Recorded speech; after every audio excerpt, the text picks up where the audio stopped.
रहीम, अस्सलामुअलैकुम नाजरीन, आप देख रहे हैं प्रोग्राम खबर क्या है और मैं हूं आपकी मेज़बान फरजाना सिद्दीक। आज की अहम खबरों के साथ मेरे साथ मौजूद हैं इस्लामाबाद स्टूडियो से जावेद हुसैन, कराची से मंसूर मुगीरी और पेशावर से हमें ज्वाइन किया है मुमताज़ बंगिश ने। नाजरीन, सबसे पहले आज बात करते हैं हुकूमत पाकिस्तान की great fire wall of Pakistan के लिए एक और अहम इकदाम की।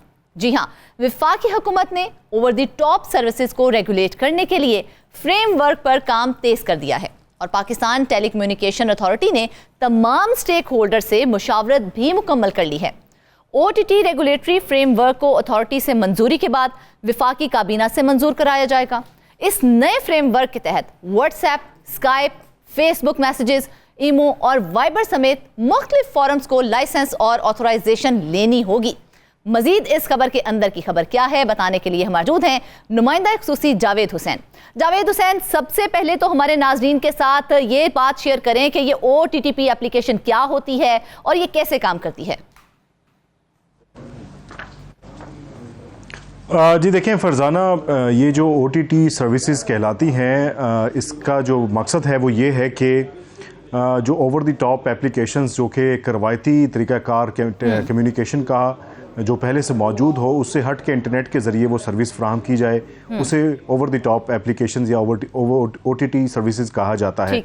इसमें अमूमी तौर पर जो इंटरनेट के ज़रिए मवाद की एक दूसरे से जो है वो तबादला किया जाना और फिर कम्युनिकेशन किए जाना और मैसेजिंग जो है वो किया जाना इसमें शामिल है।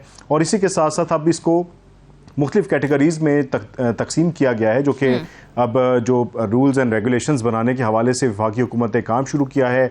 इस पर जो है वो फ्रेमवर्क तैयार किया जा रहा है और इसके लिए पाकिस्तान टेली कम्युनिकेशन अथॉरिटी जो है वो जो तमाम स्टेक होल्डर्स हैं उससे मुशावरत मुकम्मल कर चुके हैं और अथॉरिटी जब इसकी मंजूरी देगी उसके बाद इसको वफाकी काबीना में ले जाकर इसकी मंजूरी ली जाएगी और फिर इस फ्रेमवर्क को नाफिजुल अमल कर दिया जाएगा। तो इस हवाले से इस पर जो काम है वो हमारे ज़राए बता रहे हैं कि तेज़ कर दिया गया है और इसके ज़रिए अब जो कम्युनिकेशन सर्विसेज हैं या इंटरनेट के ज़रिए जो सर्विसेज फ्राहम की जाती हैं उनको रेगुलेट किया जाएगा, फ्रेमवर्क के तहत लाया जाएगा और जो मकामी कवानीन हैं उनके ताबे बनाया जाएगा। तो इस हवाले से ये काम अब तेज़ किया गया है, जिसमें आपको बताएं कि जो OTT सर्विसेज हैं, ओवर द टॉप एप्लीकेशंस जो कहलाती हैं, उनको 3 कैटेगरीज़ में इन्होंने फ्रेमवर्क में तकसीम किया है, जो कि मुसवदा हमारे पास है जिस पर मुशावरत की जा रही थी।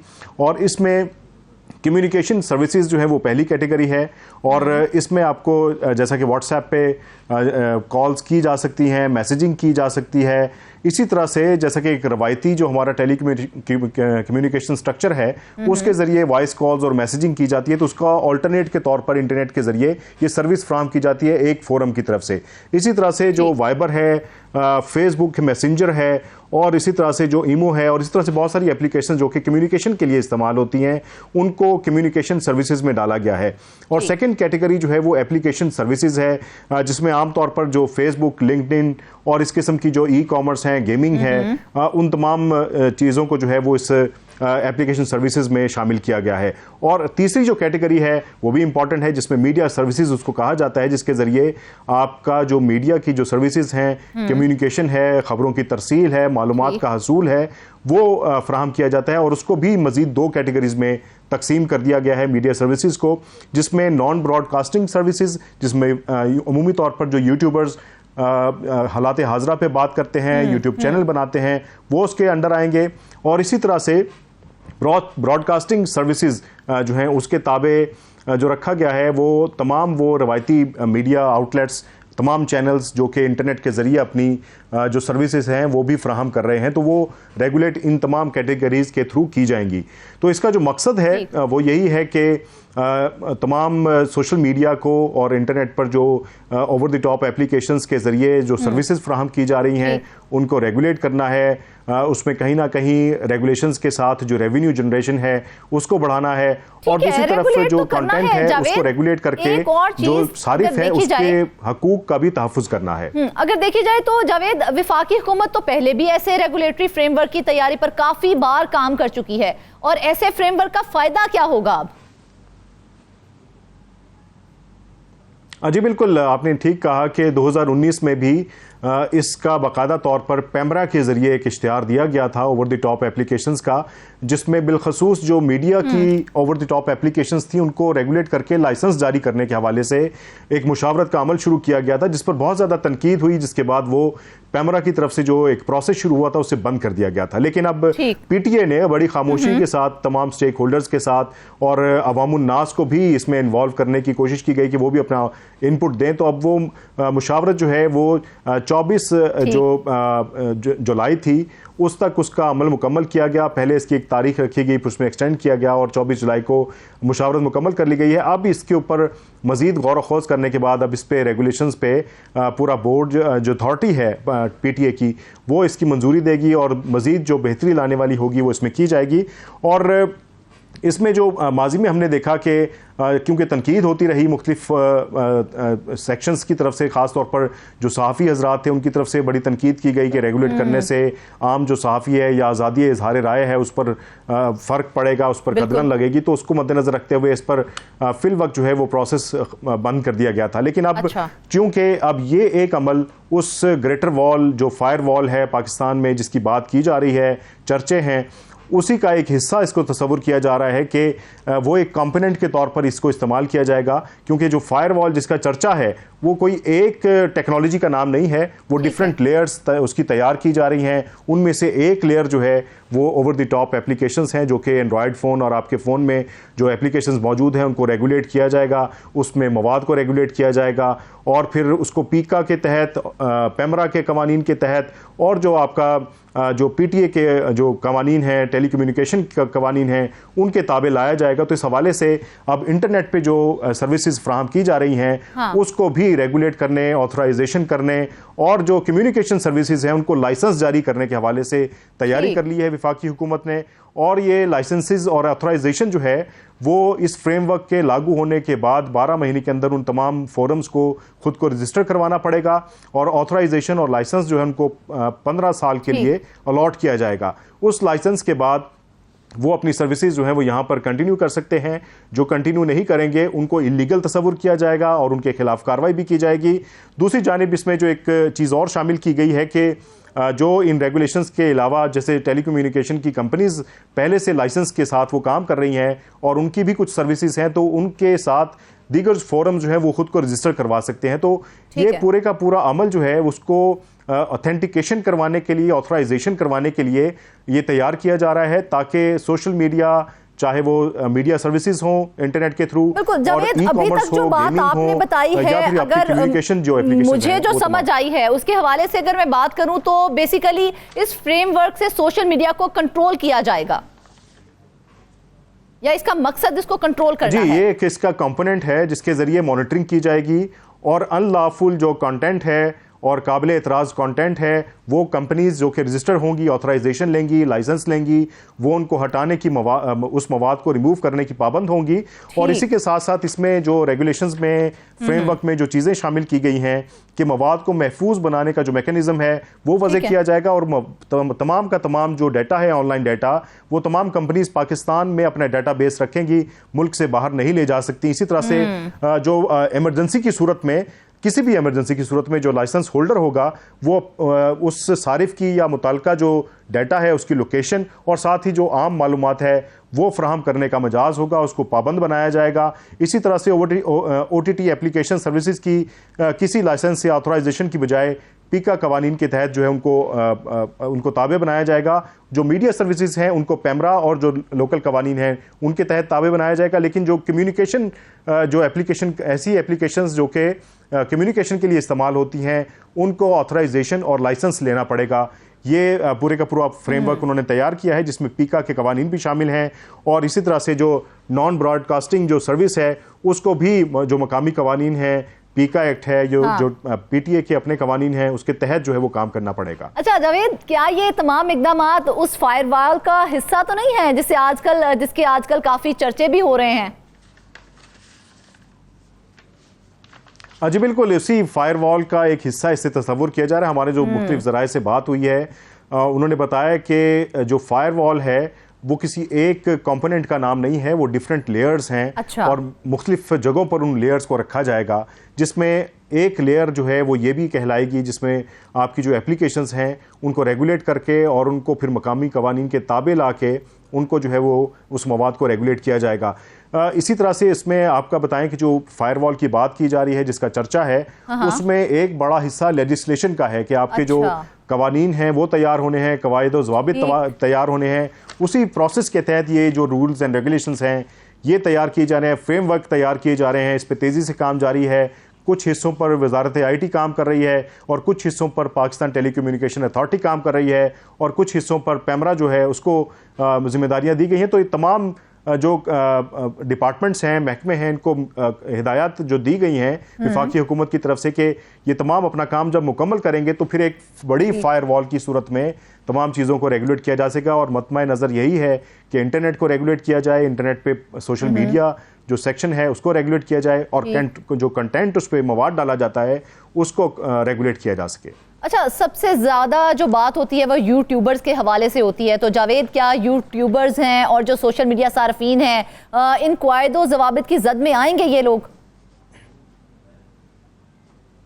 जी बिल्कुल, इसमें जो नॉन ब्रॉडकास्टिंग सर्विसेज हैं उसमें आपको बताएं कि यूट्यूब, नेटफ्लिक्स, वीओडी जो वीडियो ऑन डिमांड और स्पॉटिफाई और इस किस्म की जो दीगर एप्लीकेशंस हैं जो फोरम्स अपना काम कर रहे हैं, उस पर जो लोग जिनकी अपनी शनाख्त से वो काम कर रहे हैं, इंडिविजुअल्स काम कर रहे हैं, उनको इन कवानीन के तहत लाया जाएगा, उनके ताबे बनाया जाएगा।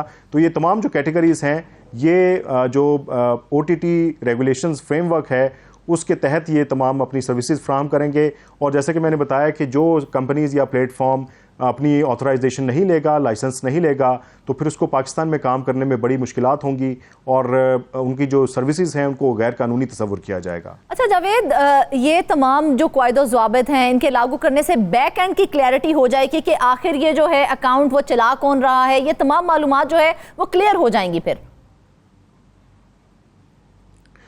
जी देखिए, इसमें जो इंटरनेट सर्विस प्रोवाइडर्स हैं उनको भी उसमें शामिल, वो भी बड़े स्टेक होल्डर्स हैं। और जैसा कि एक ओवरऑल फायरवॉल की बात की जा रही है तो एंड टू एंड इंक्रिप्शन और डिक्रिप्शन करने का जो प्रोसेस है उसको भी मद्देनज़र रखा जा रहा है। तो इसमें जो मैसेजिंग सर्विस है, एक IP से दूसरी IP तक जो मैसेज किया जाता है वो कहाँ से निकला, कहाँ जाके वो लैंड कर रहा है, तो उस हवाले से वो मॉनिटरिंग का पूरा मैकेनिज्म जो है वो तैयार किया जा रहा है। उसमें मैं जैसे कि बताया कि ये एक कंपोनेंट है उस पूरे फायरवॉल का।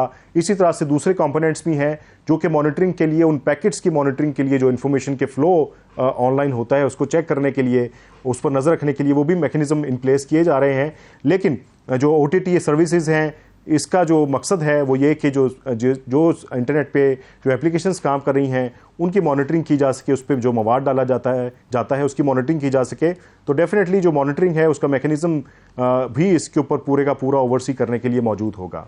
अच्छा जावेद, बुनियादी मकसद अगर देखा जाए तो सोशल मीडिया को रेगुलेट करना और उस पर कंट्रोल हासिल करना है। जी बिल्कुल, बुनियादी तौर पर जो रियासत है और जो मकामी कवानीन हैं उनके ज़रिए इन तमाम तर जो इंटरनेट पे जो एक निज़ाम है पाकिस्तान के अंदर उसको जो है वो ओवरकम करना है, उसको कंट्रोल में लाना है। और इसकी जो मिसालें हैं वो हमें बताई जाती हैं कि मुख्तलिफ ममालिक के अंदर ये सिस्टम ऑलरेडी काम कर रहा है, जिसमें भारत में भी इन तमाम OTT सर्विसेज को रेगुलेट किया गया। इसी के साथ साथ चीन के अंदर जो है वो बड़ी स्ट्रिक्ट रेगुलेशंस जो हैं वो OTT सर्विसेज की रखी गई हैं। और उसमें तो हम देखते हैं कि बहुत सारी जगहों पर आपकी जो वॉइस मैसेजिंग या वॉइस कम्युनिकेशन है इन एप्लीकेशंस के ज़रिए उनको बंद रखा जाता है। इस तरह दूसरे ममालिक के अंदर भी इस किस्म की सर्विसेज, जैसे सऊदी अरब की बात की जाए तो वहाँ पर आप व्हाट्सएप पे आप वॉइस कॉल नहीं कर सकते। तो ये रेगुलेशंस जिन ममालिक में मौजूद हैं, ऑस्ट्रेलिया में मौजूद हैं, यूरोप में मौजूद हैं, अमेरिका में मौजूद हैं, तो वहाँ पर मकसद यही है कि ऐसी कम्युनिकेशन टूल्स जो कि हुकूमत चाहती है कि वो आवाम तक ना पहुँचे या उसकी सर्विसेज आवाम तक ना पहुँचें, ताकि जो मार्केट में एक बैलेंस है उसको भी कायम रखा जा सके और कंपटीशन जो है उसको बरकरार रखा जा सके मार्केट का। तो इस तमाम तर सूरत हाल को देखते हुए ये रेगुलेट की जाती हैं चीज़ें। चूँकि पाकिस्तान में बहुत टाइम से ऐसे रेगुलेशंस मौजूद नहीं थे, अब इस रेगुलेशन की जो है वो इस पे जो काम तेज़ किया गया है उसका मकसद यही है कि एक तरफ अगर जो ट्रैफिक है इंटरनेट की उसको मॉनिटर किया जाएगा, तो दूसरी जानिब फिर जो ओवर द टॉप एप्लीकेशंस हैं उनके इस्तेमाल के हवाले से भी चीज़ों को अंडर वन मैकेनिज्म लाया जाएगा। ठीक, तमाम जो है सोशल मीडिया अकाउंट्स वो रेगुलेट किए जाएंगे। हुकूमत पाकिस्तान की जानिब से एक अच्छा इनिशिएटिव लिया गया है, एक नई हिकमत अमली तैयार की जा रही है ताकि उस पर अमल दरामद करके तमाम सोशल मीडिया अकाउंट्स को रेगुलेट किया जाए। और नाजरीन, इस हवाले से हमारी भी दुआ है कि एक अच्छा जो है इसका नतीजा हमें देखने को मिले। वापस आएंगे एक ब्रेक के बाद।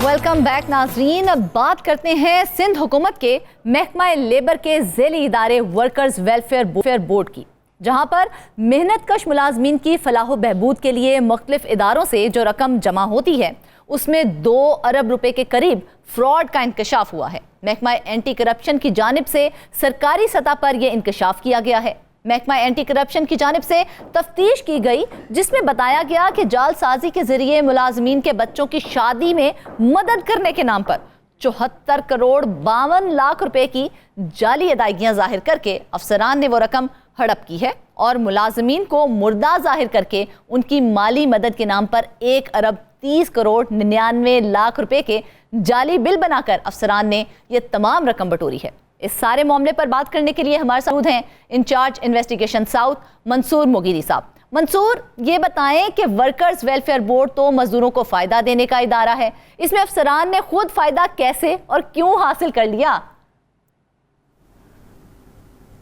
देखिए मिस फरजाना, जैसे आपने कहा है कि जो वर्कर वेलफेयर बोर्ड है, जो ये वर्करों के वेलफेयर के लिए बोर्ड सरकार ने कायम किया, लेकिन बदकिस्मती से कुछ ऐसे लोग आ गए हैं जो वर्करों के नाम पे कोई हज़ारों की नहीं, लाखों की नहीं, अब तो करोड़ों और अरबों की डंडी मार रहे हैं और ऐसा बड़ा टीका मार है।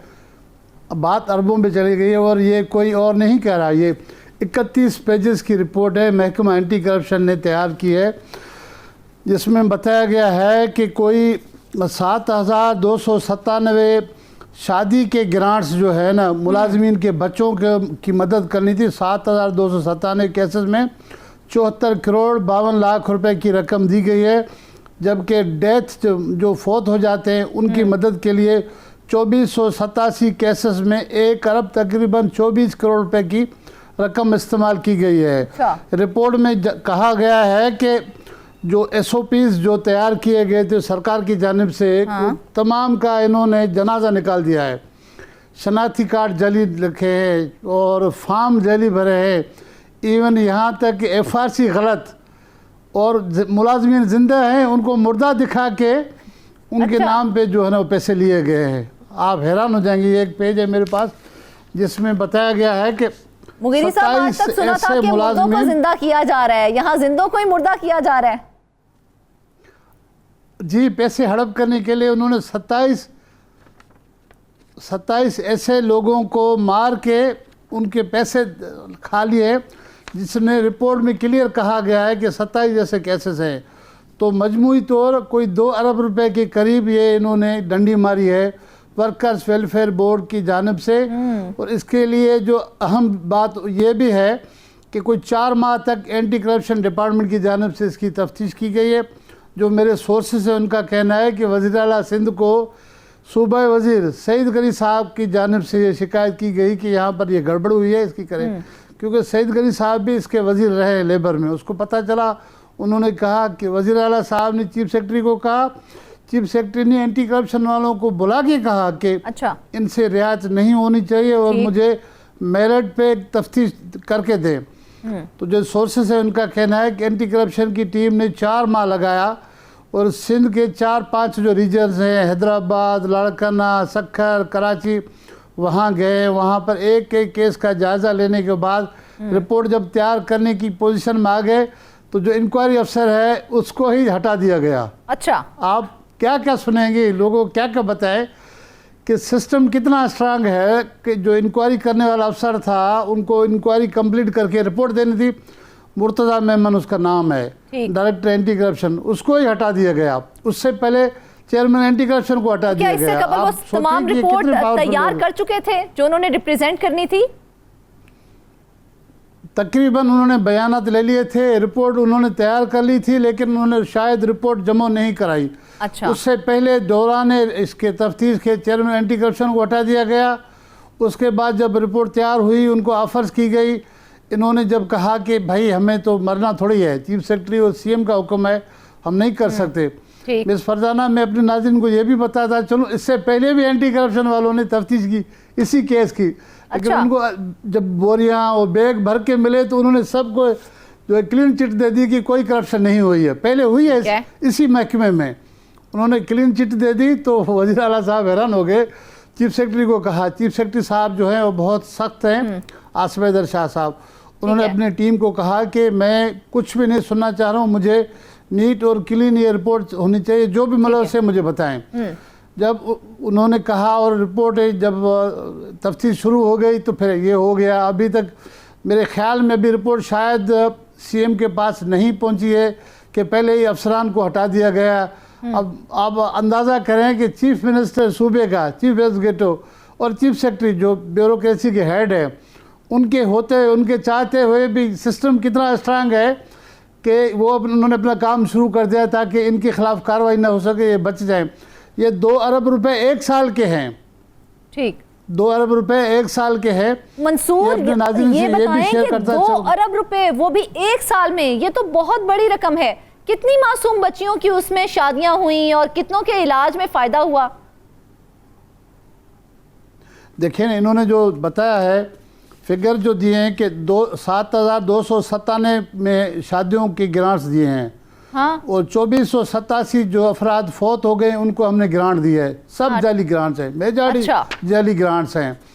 तो ये फिगर जाली, शनाख्ती कार्ड जाली, FRC जाली, रिपोर्ट में कहा गया है, सरकारी रिपोर्ट है, इसमें कहा गया सारे जल्दसाजी की गई है और जल्दसाजी करने वालों को पहले वाले एंटी करप्शन ने छोड़ भी दिया। एक बच्ची की भी शादी नहीं हुई है, ये कहना मुश्किल है क्योंकि उन्होंने ये नहीं लिखा है कि किसी एक की नहीं हुई। उन्होंने कहा है कि अक्सरियत में जो केसेस हमने पकड़े हैं, ठीक, उनमें जो है ना वो जाली दस्तावेज़ात नज़र आए। उन्होंने SOPs जो बने हुए हैं उन्होंने जनाजा निकाल दिया SOPs पे, किसी पे अमल नहीं किया है। तो मुझे पता है इनकी नीयत जो पैसे खाने की हो सकता है उन्होंने कुछ को फ़ायदा भी दिया हो, लेकिन जब आप बल्क में इतने बड़े लेवल पे जब आप 2 अरब के करीब जब आप निकाल रहे हैं, और ये गरीबों के पैसे हैं, गरीबों के फलाह के पैसे हैं, जहाँ जहाँ ये नौकरियाँ करते हैं वहाँ से ये पैसे आ रहे हैं। मैं थोड़ा ये भी बताता चलूँ कि जो भी कंपनियाँ हैं, वो सरकारी हों चाहे गैर सरकारी, वो जितना भी कमाते हैं डिक्लेयर करते हैं और डिक्लेयर से 2% वो देते हैं वर्करों की भलाई के लिए। 2% में पहले उनके जितने भी वर्कर मौजूद होते हैं उनको पैसे डिस्ट्रीब्यूट करते हैं, उसके बाद फिर 5% वहाँ वापस करते हैं वर्कर्स वेलफेयर बोर्ड को। ठीक है। सिंध में एक इदारा है सिंध रेवेन्यू बोर्ड, उन्होंने पहली बार 8 सालों में 65 अरब रुपए जमा करके दिए हैं। कितने? 65 अरब रुपए उन्होंने बड़ी मुश्किल से किया, पैसा जमा करके दिया। अगर इन 8 सालों का हिसाब लिया जाए, 8 सालों की मुकम्मल तफ्तीश हो तो हो सकता है 30-40 अरब रुपए तक बात हो। ये तो 1 साल की बात है ना। पिछला तो किसी ने देखा ही नहीं है। बिल्कुल ऐसे ही है। जब 1 साल में आप 2 अरब की टीका मार सकते हैं तो पिछलों का किसने देखा। अच्छा, दूसरा ये है कि सिंध रेवेन्यू बोर्ड वाले बड़ी मेहनत करके वो पैसे जमा करके दे रहे हैं इनको और ये उड़ा रहे हैं। अच्छा, दूसरा इनके साथ ये भी मसला है कि 400 के करीब ऐसे यूनिट है सिंध में जिन्होंने स्टे लिया हुआ है, वो सिंध के महकमों को, वर्कर वेलफेयर बोर्ड को पैसे नहीं दे रहे हैं। उनका ये कहना है कि यहाँ पर शफाफियत नहीं है, हम ABR को पैसे देंगे। तो ABR से कोई 74-75 सालों में जो वर्करों के लिए पैसे जमा हो रहे थे, सिर्फ 56 अरब उन्होंने जमा किया। कितने पीरियड में? 74-75 सालों में 56 अरब। और इन्होंने SRB जो सिंध का अपना महकमा है, 8 सालों में 65 अरब रुपए जमा करके इनके हवाले किया। मुगरी साहब, अगर सालाना की बात करें हम यहाँ पर, तो वर्कर्स वेलफेयर बोर्ड को सालाना कितने पैसे मिलते हैं? क्या हर साल इसी तरह के घपलों में वर्कर्स के पैसे हड़प कर लिए जाते हैं? देखिए, मेरे हिसाब में जो इन्फॉर्मेशन आ रहा है तो 7-8 अरब रुपए जमा हो रहे हैं। 7-8 अरब रुपए जमा हो रहे हैं। ये बहुत बड़ी रकम है वर्करों के लिए, जो मुख्तलिफ वर्कर जो रजिस्टर्ड हैं। अब इन्होंने रजिस्टर्ड भी बहुत, इसमें ये लिखा गया है कि लाड़काना के लिए, सखर के लिए, कि वहाँ की राइस मिल में वर्करों को दिखाया गया, वो वर्कर हैं ही नहीं वहाँ। वर्कर भी जाली, उनके अदायगियाँ जाली, उनका प्रोसीजर जाली, जो ओरिजिनल वर्कर हैं कंपनियाँ भी जाली दिखाई हैं। ये रिपोर्ट में लिखा गया है कि फॉल्स फैब्रिकेटेड कंपनियाँ दिखाई गई हैं। तो इतना बड़ा जुल्म, मुझे बताएं कि गरीबों के, वर्करों के पैसे, बिल्कुल शायद इन्होंने तय कर लिया है कि इनको मरना नहीं है, इनको हिसाब नहीं देना है, इसीलिए जहाँ से मिल रहा है खा रहे हैं, जहाँ से मिल रहा है, यहाँ तक भर गए, यहाँ तक। मुगेरी साहब, तफ्तीश तो होती रहती है, हमें तो ये भी पता चला है कि पहले भी एंटी करप्शन वालों ने तफ्तीश की थी, फिर उस तफ्तीश में क्या मुलविस मुल्जिमान को माफ कर लिया गया या कोई उनसे रिकवरी की गई? मैं यही तो बता रहा हूँ, अर्ज कर रहा हूँ मिस फरजाना, कि पहले एंटी करप्शन की टीम में जो दो अफसरान थे, उन्होंने भी बड़ी ज़्यादती की। इस वक्त जो डायरेक्ट एस्टेब्लिशमेंट बैठा हुआ है, उसके बहुत शिकायतें आ रही हैं, कह रहे हैं वो सिस्टम का हिस्सा बन गया है। उनकी टीम और एक और डायरेक्टर हैं जो डायरेक्टर के अहदे पे डायरेक्ट आया है और जुगाड़ में आया है, उसने और उसके साथियों ने जो तफ्तीश की, उन्होंने क्लीन चिट दे दी। अब ये भी बड़ा सवाल है कि उन्होंने कितने पैसे लिए होंगे, इस पर भी तफ्तीश होनी चाहिए, उनके खिलाफ भी तफ्तीश होनी चाहिए, ताकि एक टीम जो है इनको मलूज़ करार दे रही है, उससे पहली टीम उनको छोड़ रही है, क्लीन चिट दे रही है। तो एंटी करप्शन वालों ने ऐसे तो नहीं छोड़ा होगा, इनके खिलाफ भी कार्रवाई होनी चाहिए। वज़ीर आला साहब को चाहिए, चीफ सेक्रेटरी साहब को चाहिए कि एंटी करप्शन के जो पहले वालों ने तफ्तीश की, उनके खिलाफ तफ्तीश होनी चाहिए। एक मुगीरी साहब, हमें तो ये भी पता चला है कि इस केस में वज़ीर आला सिंध और चीफ सेक्रेटरी सिंध खुद चाहते थे कि मुलव्विस अफसरान को कड़ी सजाएं दी जाएं, फिर भी इंक्वायरी करने वाले और डायरेक्टर्स का ही तबादला किया गया। तो आइंदा फिर कौन ठीक इंक्वायरी करेगा और रिपोर्ट कौन पेश करेगा उनको? फिर वो तो चाहते हैं। आप हैरान हो जाएंगी, इसमें कोई 12-14 बंदों का नाम लिखा गया है जिसके लिए कहा जा रहा है कि इनके खिलाफ पर्चा दाखिल करें। अच्छा, तो उसमें जो नंबर 1 पे आ रहा है, जो वर्कर वेलफेयर बोर्ड का सेक्रेटरी है, वो वज़ीर आला साहब के अपने हलके का है। पहले नंबर पे नाम आ रहा है जो वर्कर वेलफेयर सेक्रेटरी थे, बच्चन रापोटर साहब। अच्छा, उसके लिए कहा जा रहा है कि वज़ीर आला साहब के हलके का है, अच्छे ताल्लुकात, लेकिन उसके बावजूद वज़ीर आला साहब ने परवाह नहीं की, चीफ सेक्रेटरी ने परवाह नहीं की। उन्होंने कहा है कि जो भी मुलव्विस है इनको टांग दे, इनको ना छोड़े, क्लियर कट मुझे रिपोर्ट दे। अब रिपोर्ट आ गई है, अब देख पता नहीं कि वज़ीर आला साहब को ये पहुंची है नहीं पहुंची है, मुझे तो सोर्सेस से मिल गई है। अब देखना ये है कि इन 12-14 अभी देखना यह है कि अब इस पर क्या केस रजिस्टर्ड हो रहा है या नहीं हो रहा है, अब पता चलेगा। क्योंकि उन्होंने जो इसमें जितने भी मुलव्विस लोग हैं वो सिस्टम का हिस्सा हैं, वो सिस्टम चलाते हैं। आपने देखा होगा, आपने सुना होगा कि जो एंटी करप्शन के चेयरमैन फारिग हो गए, पुलिस ग्रुप के फरहत जोनी साहब, उन्होंने खुद इल्ज़ाम लगाया कि यहाँ पर सिस्टम चला रहे हैं, ये खुद रिकवरियाँ कर रहे हैं एंटी करप्शन वाले। तो क्या मुगीरी साहब, सिंध में जो सिस्टम चल रहा है वो वज़ीर आला और चीफ सेक्रेटरी से भी ज़्यादा मजबूत है? जी हाँ, मैं अगर कहूँ तो ये गलत नहीं होगा। किसी जगहों पे वज़ीर आला साहब और चीफ सेक्रेटरी से ज़्यादा ये बाअसर हैं, इतने बाअसर हैं। देखिए ना, जिन्होंने चेयरमैन एंटी करप्शन को हटा दिया, जिन्होंने डायरेक्टर एंटी करप्शन के जिन्होंने इंक्वायरी की उसको हटा दिया, तो आप क्या समझेंगे? अब खुदा करे कि वज़ीर आला साहब जो हैं इनके खिलाफ कार्रवाई करने में कामयाब हों, क्योंकि उसके ऊपर भी बहुत जो है ना सख्तियाँ हैं, उसके ऊपर भी बड़ा प्रेशर है। सरकारी तौर पर क्या कहा जा रहा है? कोई बात करने के लिए तैयार है? इस हवाले से अपना मौक़िफ़ देने के लिए तैयार है कोई? नहीं, कोई बात करने के लिए तैयार नहीं है, लेकिन वर्कर वेलफेयर बोर्ड के जो मुलाजमीन हैं वो दुआएं मांग रहे हैं कि खुदा करे कि इनकी पकड़ हो, इनको टांगा जाए ताकि एग्जाम्पल कायम हो। इतनी अंधेर आप थोड़ा खाएं, इतना खाएं जो हज़म हो सके। ये अरबों रुपए आप एक साल में आपने हड़प कर लिए। तो उन वर्करों का कहना यह है कि अल्लाह करे कि इस केस को एग्जाम्पल बनाया जाए और बाकी जो पिछले वाले साल है उनकी भी इंक्वायरी हो जाए, जो जिसने भी पैसे खाएं, ताकि उनके पेट से निकाला जाए और गरीबों में ये तकसीम किया जाए। अब ये जिन अफसरान की फहरस्त में कोई 12-14 नाम आ रहे हैं, बच्चन रापोटर साहब के लिए पहले नंबर पे लिखा गया है, और एहतिशाम साहब हैं, कोई डायरेक्टर हैं, उनका बार बार जिक्र हो रहा है। अब्दुल बासित बुलो साहब डायरेक्टर हैं, बशीर अहमद चाचड़ हैं, अहमद अली धारेजो, सरफराज मंगी, अतर हुसैन, फरत मजीद, जायद हुसैन, ज़करिया और बहुत सारे और लोग हैं जिनके लिए कहा जा रहा है कि इनके खिलाफ पर्चा दाखिल करें, बिल्कुल केस चलाएं, कोर्टों में भेजें। पर्चा चलने के साथ मैं तो ये कह रहा हूँ कि सरकार इनकी नौकरियां खत्म करे, इन पे इस बिल्कुल तरह के मुगीरी केसेस साहब, देखा बनाए जाए ताकि तो फिर रिकवरी हो बात जाए। हुकूमत पर आती है कि हुकूमत हमारा साथ नहीं देती है। हुकूमत क्या करे यहाँ पर? जब हुकूमत ग्रांट देती है मेहनत कश मुलाजमीन को, उनकी फलाह बहबूद के लिए जो पैसे दिए जाते हैं, वो तो अफसरान जो है वो करप्शन की नज़र कर देते हैं और वो तमाम पैसा जो है वो खा लिया जाता है। नाजरीन, इस हवाले से कोई बेहतरीन और मजबूत लायक तैयार करने की ज़रूरत है ताकि इस करप्शन को रोका जाए। बोगस शादियों के नाम पे, बोगस अमवात के नाम पर पैसा खा लिया जाता है, इसको रोकना पड़ेगा। वापस आएंगे एक ब्रेक के बाद।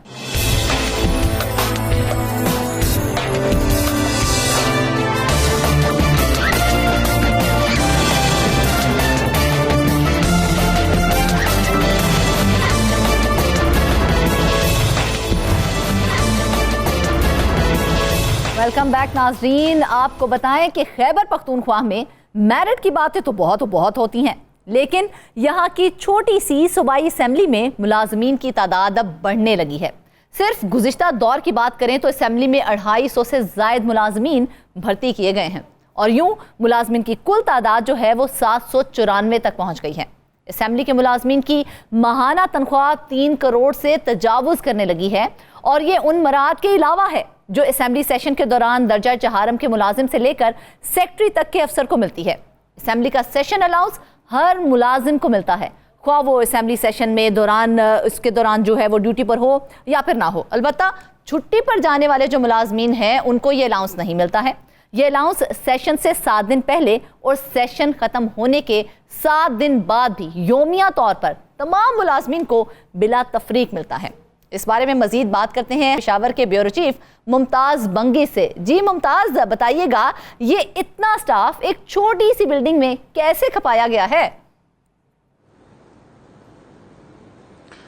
जी फरजाना, ये बड़ी गौरतलब बात है कि खैबर पख्तूनख्वा असेंबली में मुलाजमीन की तादाद जो है वो बढ़ती ही चली जा रही है। हर दौर में जब नई हुकूमत आती है तो वहाँ पे भर्तियाँ होती हैं। सिर्फ पिछले दौर में तकरीबन 250 बल्कि इससे ज़ायद मुलाजमीन जो हैं वो भर्ती किए गए हैं। इनमें से बाज़ शोबे ऐसे भी हैं कि जहाँ पे मुलाजमीन की इतनी बड़ी तादाद में ज़रूरत नहीं रहती, लेकिन इसके बावजूद ये भर्तियाँ की जाती हैं। इस वक्त खैबर पख्तूनख्वा असेंबली में मुलाजमीन की कुल तादाद 794 है तकरीबन। और इसमें जब हुकूमत आती है और जब वो जाने के करीब हो जाती है तो वहाँ पे भर्तियों का जो सिलसिला है वो शुरू हो जाता है। इसमें बाज़ ऐसी मिसालें भी हैं कि यहाँ पे मखसूस लोगों के लिए असामियाँ पैदा की गई। एक स्पेशल सेक्रेटरी की असामी पैदा की गई थी, उस पे एक डिप्यूटेशन पे आए हुए एक शख्स को स्पेशल सेक्रेटरी लगा दिया गया था। अच्छा। और बाद में फिर वो अदालत चले गए, लेकिन अदालत के बाद फिर उसको जो है वो रीइंस्टेट कर दिया गया, अगरचे उसको हटाया गया था फिर रीइंस्टेट कर दिया गया और वो पोस्ट अभी तक मौजूद है। इसके अलावा भी बहुत सारी मिसालें हैं। जितने भी स्पीकर्स गुजरे हैं उन्होंने अपने रिश्तेदारों, अपने हल्के के लोगों और बहुत सारे ऐसे लोगों को भी माजी में अपॉइंट किया था जो माजी में वो दफ्तर आते ही नहीं थे। अच्छा। इस वक्त सूरत हाल ये है कि 3 करोड़ से ज़ायद रुपए जो हैं वो सिर्फ तनख्वाहों की मद में स्टाफ को अदायगी होती है और सिर्फ तनख्वाह नहीं, जो दर्जा चहारम का जो मुलाजिम है उससे लेकर सेक्रेटरी तक सेशन अलाउंस मिलता है। और ये सेशन अलाउंस सिर्फ सेशन के दिनों का नहीं, इसका ये मतलब नहीं कि जिस दिन असेंबली का इजलास हो सिर्फ उस दिन का इजलास मिलता है। जब तक सेशन कंटिन्यू हो, बल्कि उससे 7 दिन पहले से ये शुरू हो जाता है और सेशन के खत्म होने के बाद भी 7 दिन तक रोजाना के हिसाब से ये अलाउंस उनको मिलता है। इसके अलावा और मुराद भी उनको मिलती हैं। मिसाल के तौर पर जो 20% लेजिस्लेटिव अलाउंस है वो भी इनको मिलता है। जितने भी मुलाजिमीन वहाँ पे काम करते हैं उनको ये जो अलाउंस है, लेजिस्लेटिव अलाउंस, ये भी उनको मिलता है। अच्छा। और जो अगर असेंबली में जो काम करने वाली मुलाजिमीन हैं उनकी बात अगर हम कर लें तो 20 ग्रेड के 8 अफसर इस वक्त काम कर रहे हैं। इसी तरह 19 ग्रेड के 22 अफसर वहां पे काम कर रहे हैं। 18 ग्रेड के 48 अफसर हैं जो एक बड़ी तादाद है। 17 ग्रेड के 97 ऑफिसर्स वहां पे काम कर रहे हैं। मतलब 97 ऑफिसर्स ग्रेड 17 में वहां पे तैनात हैं और इनकी किस हद तक जरूरत है, किस हद तक नहीं है, ये समझ में नहीं आ रही है। अच्छा मुमताज, ये बताइएगा कि इतनी छोटी सी असेंबली, क्या वाकई मुलाजमीन की भर्ती बहुत जरूरी थी? और इन मुलाजमीन की भर्ती क्या दीगर सूबाई मुलाजमीन की तरह ही होती है? नहीं फरजाना, असल बात ही यही है कि जो आम भर्तियां होती हैं खैबर पख्तूनख्वा में, वो बाकायदा तौर पे उसका एक तरीक़ाकार है और एक एजेंसी या ईटा या इस तरह पब्लिक सर्विस कमीशन के थ्रू मुलाजिमीन आते हैं और उस तरीक़ाकार के मुताबिक जितनी भी सरकारी महकमे हैं वहाँ पे भर्तियां होती हैं। लेकिन असम्बली में इसकी जो मिसाल है वो कदरे मुख्तलिफ है। अच्छा। यहाँ पे सिर्फ और सिर्फ जो है वो अपने लोगों को भर्ती किया जाता है और यहाँ पे अगरचे दीगर लोग भी अप्लाई करते हैं, लेकिन ज्यादातर वही लोग उसमें जो पोस्ट है वो हासिल करने में कामयाब हो जाते हैं जिनका असर रसूख हो। और यहाँ फजाना में आपको एक और दिलचस्प बात बताऊं कि असम्बली में ग्रेड 17 के जो अफसरान की तादाद है वो क्लास 4 से भी ज्यादा है। अच्छा। इसी तरह ग्रेड 16 के जो अफसरान हैं वो दर्जे 4 के मुलाजिमीन के बराबर है।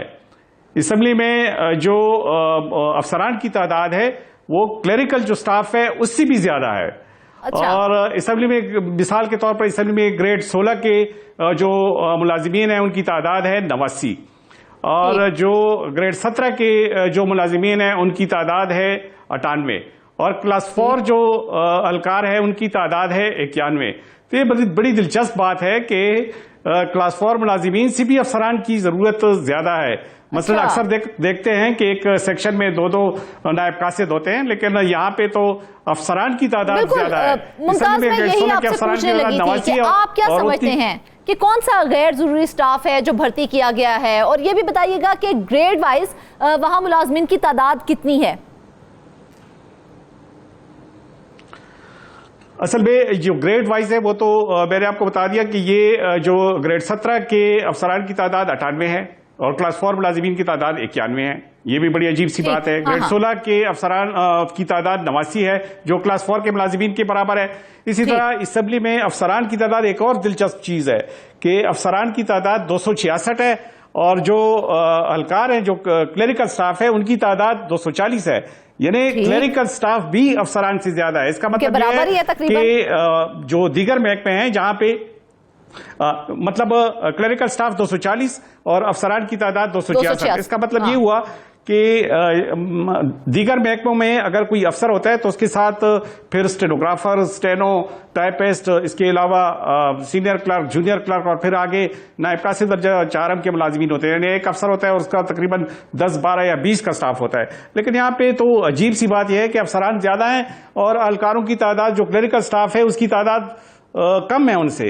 मतलब अगर एक अफसर किसी क्लेरिकल स्टाफ को काम देना चाहे तो इसका मतलब ये है कि वो कहेंगे कि नहीं, वो फलाना क्लर्क जो है वो तो दूसरे अफसर के साथ एंगेज है। तो या तो ये है कि वहां पे कोई इतना काम ही नहीं है कि अफसर को हर वक्त काम करना पड़े, और या फिर क्लेरिकल स्टाफ इतना एफिशिएंट है कि वो बैक वक्त 4-4 अफसरान के काम कर रहा है। तो ये बड़ी अजीब सी बात है। और मजे की बात यह है कि इसको कहीं पे भी कोई भी चैलेंज नहीं करता, क्योंकि हर कोई यहाँ पे भर्तियां करता है। तो जाहिर है फिर इसमें कभी ये नहीं हुआ कि अच्छा, इसमें एक और चीज ये है कि आपने अभी पूछा था कि मतलब क्या वाकई ये स्टाफ जरूरी है कि इनकी भर्तियां की गई? यहाँ पे जो लेफ्ट अप, यही तो बात है ना। यहाँ पे मैं आपको ये बताऊं कि यहाँ पे 2 लेफ्ट ऑपरेटर भी भर्ती किए गए हैं। अब पूरी असम्बली में और एमपीए हॉस्टल में या इनके साथ लेकर जितनी भी मतलब इनके अंडर जितनी भी बिल्डिंग्स हैं वहां पे किसी में कोई लेफ्ट नहीं है। अब जब लेफ्ट ही नहीं है तो लेफ्ट ऑपरेटर की क्या जरूरत है? लेकिन वहां पे लेफ्ट ऑपरेटर 2 काम कर रहे हैं और सालों से काम कर रहे हैं। उनके लिए कोई इमारत बनाई गई, शायद फरजाना उनके लिए मुस्तकबिल में कोई ऐसी कई मंजिला मल्टी स्टोरी बिल्डिंग शायद बन रही हो, इसलिए एडवांस में साल पहले उनको हायर किया गया हो ताकि बाद में अगर कोई इस तरह की इमारत बने तो उनकी जो सर्विसेज हैं उनको यूटिलाइज किया जाए। तो यही सूरत हाल है वहां पे।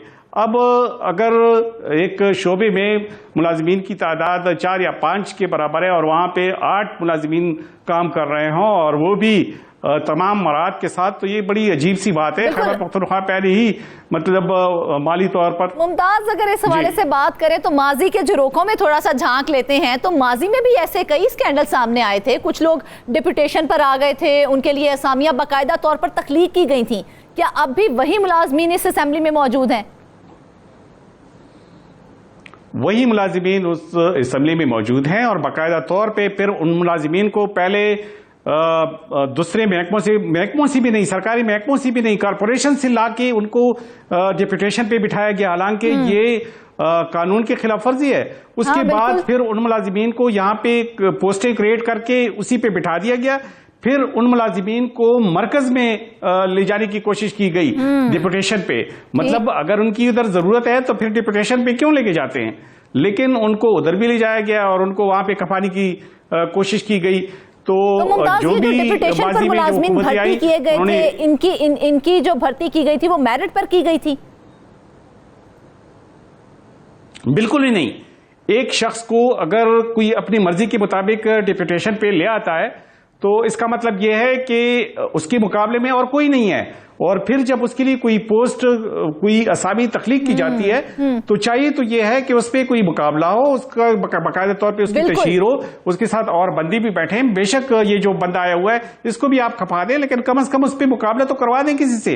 उसी शख्स को जो डिप्यूटेशन पे लाया गया है और पहले से सबको मालूम था कि ये असामी उसके लिए क्रिएट की जाइए, और कोई मामूली असामी भी नहीं, स्पेशल सेक्रेटरी, उस पर उसको भर्ती किया गया और अभी तक वो उस पर मुलाजिम है। अदालतों के चक्कर भी लगाए गए, डिस्मिसल भी हो गई, सब कुछ हो गया। वही चीजें हैं, कुछ नहीं बदला। तो वही तादाद है असेंबली की। बिल्कुल वो मुलाजिमीन वही की वही है, बल्कि उसके अलावा जो दीगर मुलाजिमीन हैं वो भी यहीं पे मौजूद हैं, और जिसकी जरूरत है या नहीं है वो इस असेंबली में काम करते आ रहे हैं, और उनकी तादाद जो भी हुकूमत आती है उस पर बढ़ती जा रही है। अभी तो चूंकि नए दिन हैं और ख्याल ये किया जा रहा है कि शायद मुस्तकबिल में आने वाले दिनों में मजीद इसमें इजाफा हो। अब मुझे ये समझ नहीं आती, एक छोटी सी बिल्डिंग है, एक MP हॉस्टल है, इस तरह के उसमें ये इतने सैकड़ों, और अभी इनकी तादाद 1000 से ऊपर हो जाएगी। अगर ये पिछले माजी के उसमें देखा जाए, जिस तरह के माजी में 250 मुलाजिमीन को भर्ती किया गया, अगर इस तरह से 250 मुलाजिमीन हर दौर में भर्ती होते गए तो 1000 से ये तजावज कर जाएंगे। इनको फिर कहाँ बिठाएंगे, इनको क्या काम देंगे, ये समझ में नहीं आ रही। अब मसला ये है कि जो अरकान असेंबली है उनकी तरफ से भी कोई इस किस्म की कोई निशानदेही नहीं की जाती कि ये जो असेंबली में इतनी तादाद है, क्या वाकई इसकी जरूरत है, क्या जस्टिफाइड है ये कि ये इतनी तादाद है, क्या अफसरान की इतनी तादाद एक असेंबली में होनी चाहिए? अब हम उनका तो कुछ नहीं कर सकते हैं। अब जरा इनकी मराआत की तरफ भी आ जाते हैं। इनको क्या मराआत दी जा रही हैं? क्योंकि हमारे इल्म में ये बात आई है कि इन मुलाजमीन की मराआत दीगर सूबाई मुलाजमीन से मुख्तलिफ है।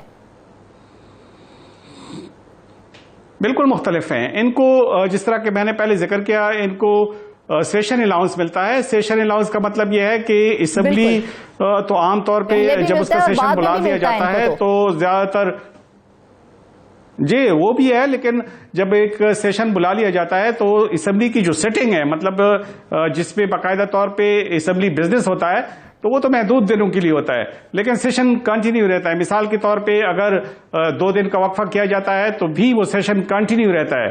अब उनको सेशन अलाउंस मिलता है। सेशन अलाउंस का मतलब ये है कि पूरे सेशन का उनको अलाउंस दिया जाता है, और सिर्फ सेशन अलाउंस सिर्फ उन दिनों का नहीं कि जिसमें असेंबली बिजनेस होता है। अगर असेंबली की सिटिंग ना भी है, सेशन जारी है, तो बाकायदा तौर पे उनका वो एकमोडेट होता जाता है, और जब असेंबली का सेशन खत्म हो जाता है तो 7 दिन बाद भी उनको वो अलाउंस जारी रहता है और वो उनको मिलता है। और उसमें सिर्फ ये नहीं कि जो काम करे और या जो ऑफिशियल कोई इस तरह की कोई क्वेश्चंस हैं, कोई तरीके इल्तिवा है, कोई और चीज है, उस पे वो काम करे, इसलिए 7 दिन तक चूंकि उस पे काम करते हैं उनको मिलता है। ये तो मुमताज, इन रूल्स के ऊपर कोई चेक एंड बैलेंस नहीं रखा जा रहा है। काम ना करे तो भी पैसे दिए जा रहे हैं, काम कर रहे हैं तो पैसे तो देना चलो समझ में आता है, लेकिन बिना काम किए पूरे सेशन के आपको पैसे दिए जा रहे हैं। क्यों कोई नहीं पूछ रहा है? क्यों चेंज नहीं किया जा रहा है इन रूल्स को? चूंकि ये जी फजाना, चूंकि शुरू ही से ये मसला चलता आ रहा है तो अभी भी कुछ बदला नहीं है। ख्याल ये किया जा रहा था कि लोग ये समझ रहे थे कि तहरीक इंसाफ की हुकूमत आएगी तो शायद ये पिछले जो इस तरह के वो काम हो रहे थे वो रुक जाएंगे, लेकिन अब तो लोग सख्त मायूसी का शिकार हो चुके हैं और वो ये समझ रहे हैं कि पिछली हुकूमत में 2013 में यही कुछ हुआ, जो 2013 में हुकूमत आई थी, फिर 2018 में जो हुकूमत आई उसमें भी यही कुछ हुआ, यही भर्तियां हुई और इसी तरह से वो उनकी तादाद जो है वो बढ़ती चली गई। अब मजीद भी ये खदशा जाहिर किया जा रहा है कि अगर ये हालत रही तो बजाय इसके कि जो मौजूदा मुलाजिमीन हैं इनकी बाकायदा छांटी की जाए और ये देखा जाए कि क्या वाकई किसी पोस्ट के लिए इतने मुलाजिमीन की ज़रूरत है भी या नहीं। अगर ज़रूरत है तो इनको दूसरे महकमों में भी एडजस्ट किया जा सकता है, इनको सरप्लस पूल में भी रखा जा सकता है, लेकिन ऐसे कोई बात नहीं है। जहाँ डेपुटेशन पर हायर किए गए थे मुमताज, जो डेपुटेशन पर हायर किए गए थे, क्या उनके हवाले से छांटी हो सकती है? उनको तो बाकायदा तौर पे अदालत ने चूंकि उधर बिठाया हुआ है तो इसलिए उनको तो कुछ नहीं कहा जा सकता। इसके अलावा भी ऐसे लोग हैं कि जो रिश्तेदारों को भर्ती किया गया है, स्पीकर आते हैं तो बाकायदा तौर पे अपने रिश्तेदारों को भर्ती कर लेते हैं और किसी दर्जे चाहरम या किसी क्लास 4 या क्लेरिकल स्टाफ में नहीं, अफसर के तौर पे उन्हें भर्ती किया जाए। उन्हें भी कुछ नहीं कहा गया। किसी ने अभी तक कोई सवाल ही नहीं उठाया कि किसी का कोई अगर ब्रदर इन लॉ अगर किसी ऑफिसर के पोस्ट पे भर्ती होता है तो क्या वो जस्टिफाइड है, क्या उसके लिए कोई तरीकाकार अपनाया गया है, क्या किसी ने उस पर कोई उंगली उठाई कि इस तरह की भर्तियां कैसे हो गई हैं। मतलब पता चलता है तो बाद में तो समझ आ जाती है कि अच्छा ये तो हुकूमत जो गुजर गई इसमें इतनी भर्तियां हो गई। अब इस भर्तियों पे न तो वजीर आला कोई स्टैंड लेता है और ना ही जो अरकान असेंबली है उनकी तरफ से कोई उंगली उठाई जाती है। हत्ता कि यहाँ पे असेंबली कोई रूल्स इस हवाले से सेट नहीं है कि भाई इतने मुलाजमीन ही होंगे, इससे ज्यादा मुलाजमीन की यहाँ पर भर्ती नहीं की जाएगी। असेंबली की रूल्स जो है वो पुराने रूल्स हैं, उसके मुताबिक उनको इख्तियार हासिल है। चूंकि ये इंडिपेंडेंट एक इदारा है तो इसलिए उसके रूल्स जो है वो नहीं है जो तो रोजाना की बुनियाद पर मुलाजमीन की भर्ती हो रही है। मुमताज, यहाँ पे कुछ भी हो सकता है क्योंकि यहाँ पे चूंकि वो इंडिपेंडेंट है उनसे कोई पूछगछ नहीं कर सकता। लेकिन दरअसल जो अफसोस वाली बात है वो ये है कि यहाँ की जो अपोजिशन जमातें हैं वो भी इस पे कुछ नहीं करती। उसकी वजह यह है कि उनकी जो हुकूमतें हैं उसमें भी यही कुछ होता रहा है। बिल्कुल मुमताज, अगर देखा जाए तो एक छोटी सी असेंबली लेकिन मुलाजमीन बेशुमार, इस हवाले से जो है हुकूमत सोचना चाहिए कि आखिर उनकी तनख्वाहें कैसे निकालनी है, कौमी खजाने पे उनको बोझ नहीं बनाना है। नाज़रीन, आज की अहम खबरों की तफसीली गुफ्तगू आपने सुनी। सब मेहमानों का बहुत शुक्रिया। मजीद खबरों के साथ फिर से हाजिर होंगे। इजाजत दीजिए, अल्लाह हाफिज।